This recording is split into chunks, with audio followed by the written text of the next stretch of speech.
അപ്പം നുറുക്കൽ ശുശ്രൂഷ കണ്ടിട്ടുണ്ടല്ലോ നിങ്ങൾ.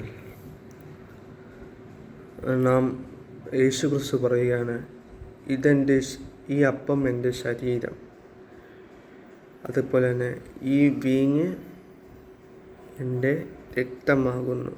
ഇത് നമ്മൾ എല്ലാ മാസവും ആദ്യത്തെ ഞായറാഴ്ച ഇത് കഴിക്കുമല്ലേ? സഭയിൽ കഴിക്കും. എന്തിനാണ്? കർത്താവിനെ സ്വീകരിക്കുകയാണ്. ഈ അപ്പവും വീഞ്ഞും കഴിക്കുന്നത് വഴി നമ്മൾ കർത്താവിനെ സ്വീകരിക്കുന്നു.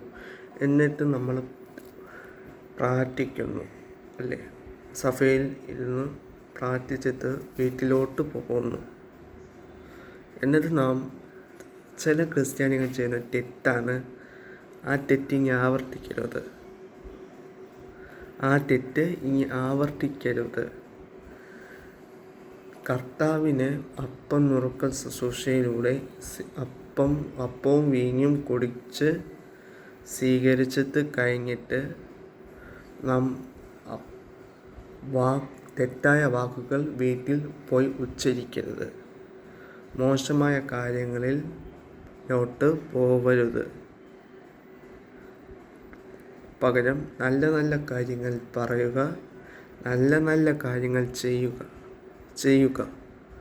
അത് ദൈവത്തിന് പ്രസാദമുള്ള കാര്യമാണ്.